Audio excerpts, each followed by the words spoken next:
Bom, a gente está lendo, né, o livro, né, Transição Planetária, que é do Divaldo, né, ditado pelo espírito Manuel Filomeno de Miranda.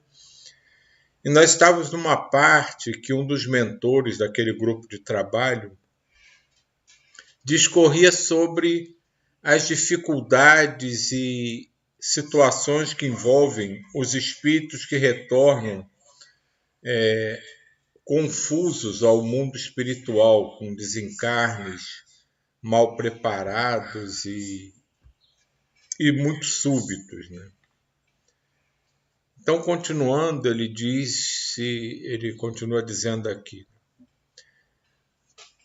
bastaria somente alguns momentos de reflexão diária em torno da transitoriedade da vida física para nos prepararmos e aguardarmos com alegria o momento da desencarnação.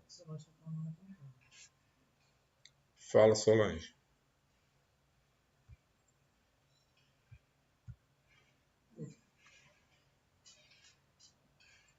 Solange? Acho que foi. Não. É que o cavalo me empurrou aqui. Ah, tá bom. Desculpa.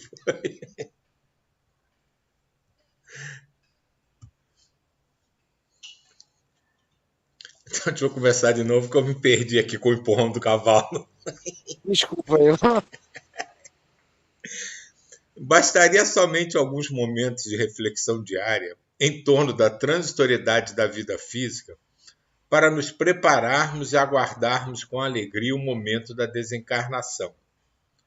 Qual o encarcerado que não anela pela liberdade e que, vendo o outro que estava na sua cela partir, não deseja também que lhe soe um momento grandioso? E com que júbilo enfrenta-o quando chega? Só essa primeira fase aqui eu já acho fantástica, né? A comparação com a prisão, o sentimento, o desejo de liberdade, que como isso não consegue ainda ser compreendido, né, pelo espírito encarnado, ainda no nosso estágio evolutivo, né, que acham, na verdade, o desencarne, a morte, como uma coisa não só dramática, mas como terrível, né? E a beleza que ele envolve esse momento, né? Comparando com a liberdade do cárcere, né? Da alegria desse momento, né? Eu acho essa visão que ela apresenta para a gente assim, fantástica. E como o mundo, né, tende a melhorar quando as pessoas começarem a entender isso, né?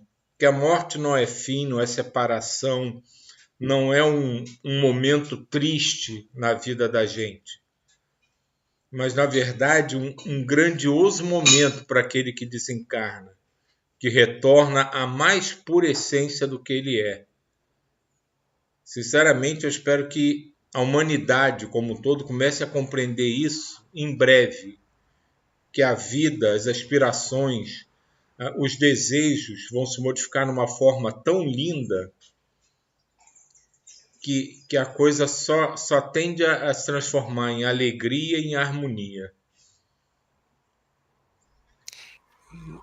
E Silvio, esse ponto que você colocou, eu achei bacana, né? Porque ele começa realmente falando aqui, né? Bastaria somente alguns momentos de reflexão diária em torno da transitoriedade da vida física, né? Para guardarmos com alegria o momento da desencarnação. É interessante porque eu fiquei pensando, a criança, por exemplo, que vai para a escola, né? Ela sabe que ali é só ele vai passar, por exemplo, amanhã e depois vai estar de novo em casa e vai brincar na rua. E, e se ela imaginasse, né, que fosse para a escola e que ia passar a vida toda ali, olha que sensação angustiante, né? Será que eu não vou encontrar novamente a minha mãe, a minha família? Então, essa ideia de que é só uma passagem rápida, de que logo a gente vai estar na pátria espiritual, que é a nossa pátria, ele dá uma sensação, né? A princípio, quando eu li assim, eu pensei assim, nossa, mas a pessoa perde um pouco a noção da presença. Mas depois, né, o Silvio colocando e refletindo um pouco, foi o contrário, porque ele traz uma ideia de que, não, vou estar nesse, né, aproveitar o máximo, porque daqui a pouco eu estou ali novamente, né, na pátria espiritual. Então, é muito bacana essa ideia de que realmente é só uma passagem e porque traz essa ideia de aproveitar o máximo do ponto de vista espiritual para o retorno para a pátria espiritual.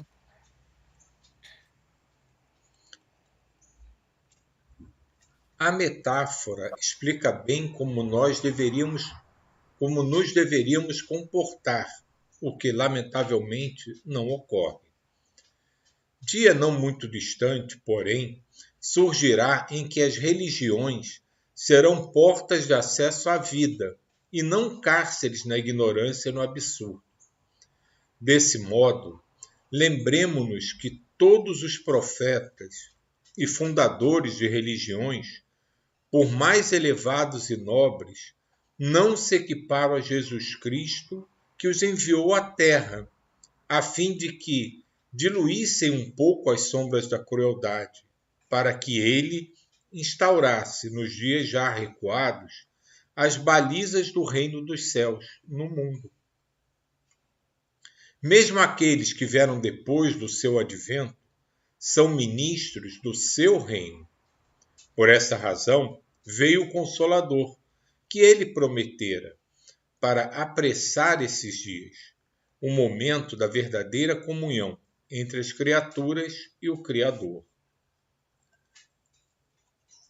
Não desfaleçamos, portanto, e cumpramos com o nosso dever. Encontrava-me edificado e surpreso, pensando como o nobre médico chegara a essas conclusões, sabendo que ele vivenciara, na sua existência anterior, a convicção anglicana. Percebendo minha reflexão, o amigo generoso sorriu e contemplou. Amigo Miranda, o conhecimento viaja daqui para a terra e não de lá para cá. Desse modo, participando dos grupos de estudo em nossa comunidade, tomei conhecimento da revelação espírita e da sua magnitude para o ser humano. Por isso, estou enganjado na tarefa em que nosso grupo se encontra. Aqui essa frase deveria ser a abertura de todos os congressos científicos, né? O conhecimento viaja daqui para a Terra e não de lá para cá. Que é ainda uma percepção, né, no meio científico ainda difícil, né, de tomar corpo, né? A coisa dos egos, né, que não permitem que o conhecimento seja uma coisa fornecida de fora, né? Tem que vir de dentro dos cientistas, né? E a percepção dele, né, na verdade, não está na ciência em si, mas da revelação como um todo, né? Não só do conhecimento espírita, mas no conhecimento da essência, né, individual, né, da essência espiritual de cada um.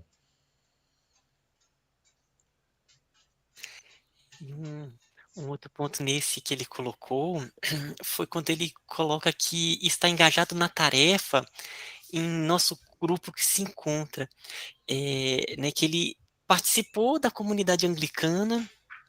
No mundo espiritual, ele tomou contato né, com outras informações, com a revelação espírita e muitas outras informações que ele deve ter tomado contato, e ele teve provavelmente está auxiliando, né, a própria comunidade anglicana nessas novas ideias. Isso acontece em todas as áreas, né? Então, no catolicismo, no próprio espiritismo, as informações novas, elas vão sempre vindo, formando cada vez sínteses maiores, né? Até realmente o que ele falou, que vai chegar um momento em que vai ser uma só religião, que na verdade não vai ser uma religião, é uma espiritualidade que vai estar ligado a tudo, né, na própria estrutura da sociedade.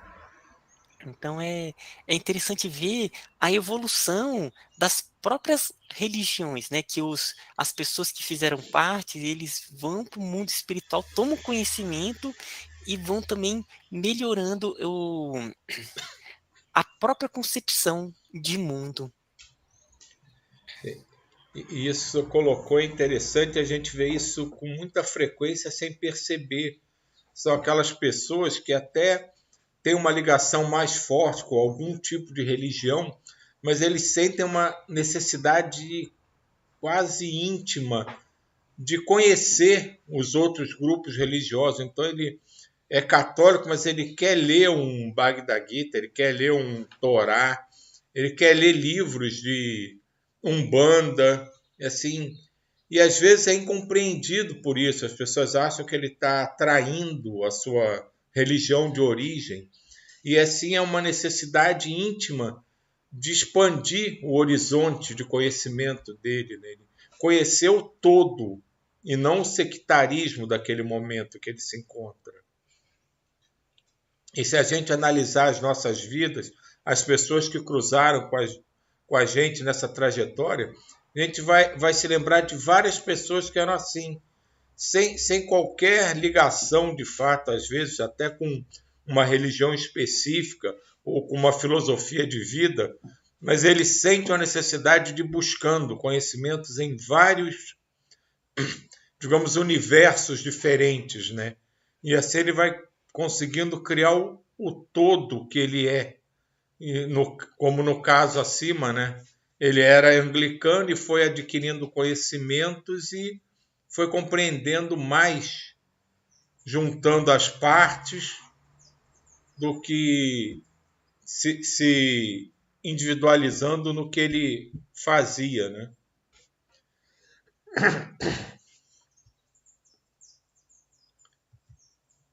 E porque novas questões me assomassem à mente, ainda jovial e sábio, ele interrompeu-me propondo-me: o trabalho nos espera, e as perguntas encontrarão as suas respostas na ação do bem com Jesus. E como isso é verdadeiro, né? Como às vezes a resposta do que a gente quer vem no exemplo de uma situação que a gente vivencia, né? Capítulo 11. Aprendizagem constante. Mergulhada Silvio, na... Diga. eu vejo, assim, como a gente está aprendendo, né?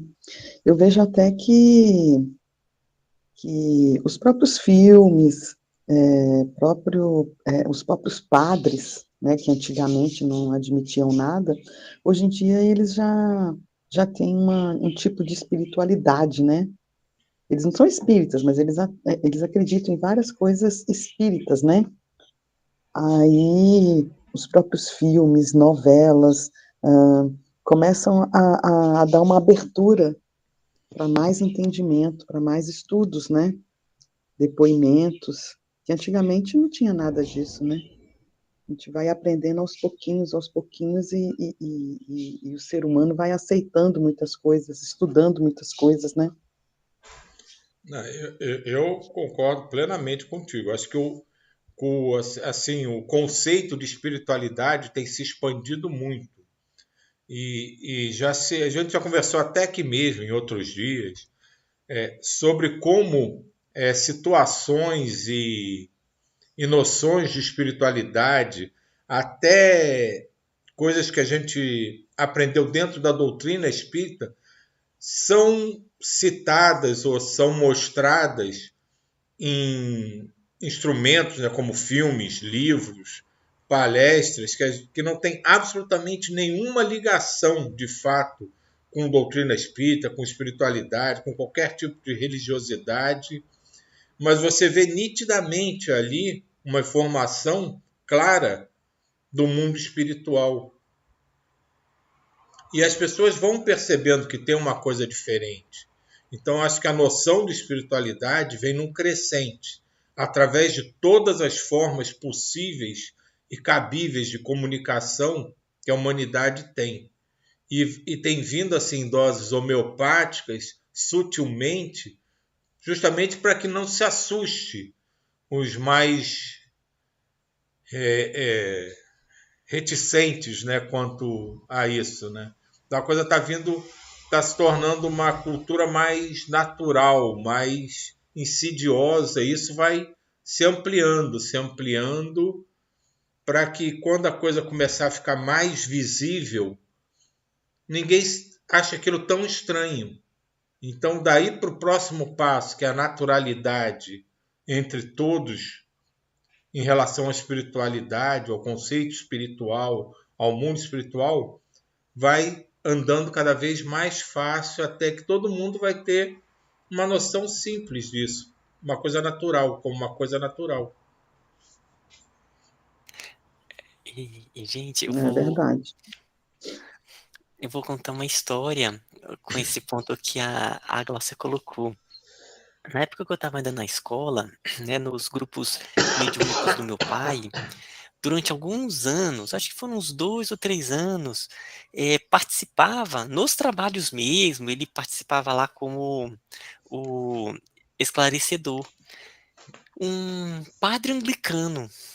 Então, foi um padre anglicano que leu as obras do Lacerda, que se interessou, ele lia espiritismo, e aí ele procurou meu pai, não sei como foi, né? Nessa época eu não estava participando ainda estava na escola, e ele participou. Então, ele ia nas reuniões de desobsessão e frequentava, mas durante o tempo ele era um padre anglicano, né? Ele rezava lá os não sei como é que são neles, né? Se são missas, enfim, toda a ritualística da igreja anglicana. E a gente vê, né, que tem isso, que tem padres que eles estão abertos, que eles estão estudando e tem uma noção de conjunto, de que tudo está mais ou menos seguindo um certo caminho e tá acontecendo mesmo, né? Tá acontecendo. A gente vê padres, né, em trabalhos de curas belíssimos, praticamente em um estado mediúnico, né, eles mediunizados, ou aqueles que, né, eles dizem que falam em línguas, né, que é para começar a predispor as pessoas ali ao aspecto da mediunidade, da espiritualidade, né, trazendo informações. Então é isso aí que eu queria também colocar. Uma coisa que eu observo também é que eu, quando era mais nova, eu nunca ouvia falar tanto em cura quanto eu ouço hoje. E muitas, assim, fontes, e se fala muito de cura através da espiritualidade, sabe? E eu acho isso um movimento de tomada de consciência da humanidade nesse tempo que eu estou, né, encarnada muito interessante, porque, inclusive com a pandemia, eu acho que também as pessoas tiveram esse movimento, sabe, de estar, através da dor, né, por meio da dor também, ressignificando suas próprias vidas e se conectando com algo maior que pudesse sustentar, meio a tanta dor. Então, é essa a minha observação. Essa questão da cura, isso é realmente uma coisa que tem se demonstrado mais assim palatável para o ser humano de tempos bem recentes. Porque cura envolve uma coisa que a própria igreja trabalhou muito negativamente em cima, como bruxaria. E a própria medicina em si não conseguia admitir outra forma de cura que não fosse através da medicamentosa ou intervenção direta de um médico. Então essas duas coisas se aliaram durante muito tempo à religiosidade mal conduzida e o orgulho e vaidade do doutor, para que esse sentimento de cura possível e totalmente passível pelas formas mais puras da natureza não fosse avante, porque ou era bruxaria ou era charlatanismo.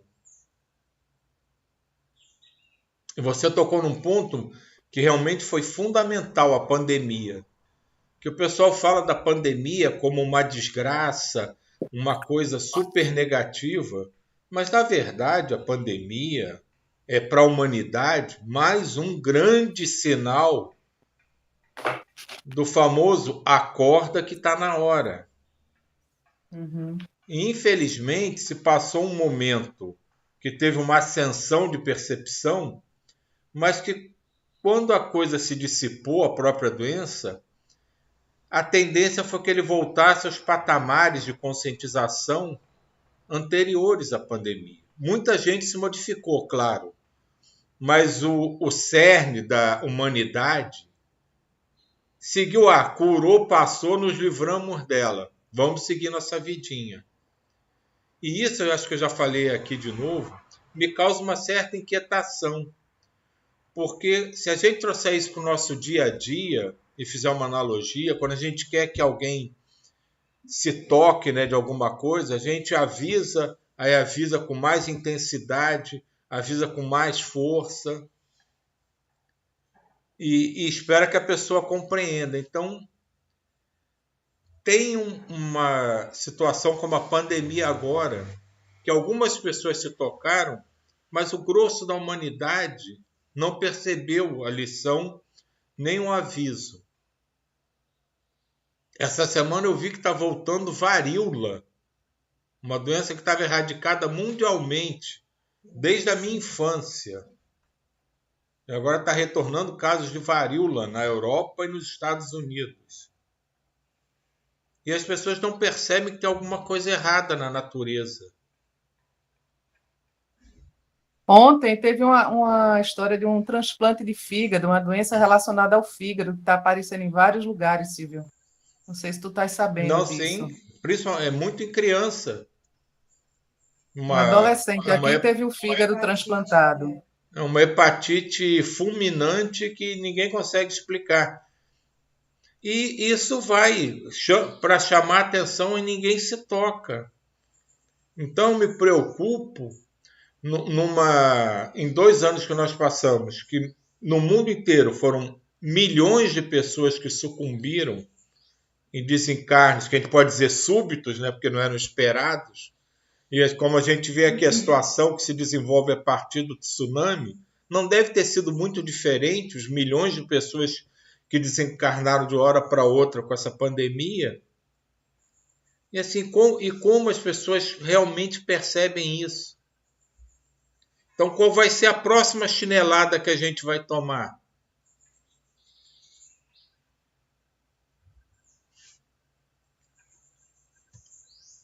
Porque também muitos processos geradores, eles continuam, né? Com desmatamento, né? Com essa história ambientalmente dramática que a gente permanece. Com certeza. E a gente, aqui, com toda essa coisa do amor, a gente acaba desenvolvendo uma ligação muito forte com o planeta. Então, a primeira percepção que as pessoas têm que ter é que, se a gente acredita que tudo tem vida, do grão de areia ao espírito mais evoluído, tudo é vida, tudo é criação divina. Então, um ser, né, como a Terra, que uniu várias energias simplesmente para servir de escola para que nós pudéssemos vir aqui e aprender algo, que gratidão a gente oferece a ela? Ela aceita ser o nosso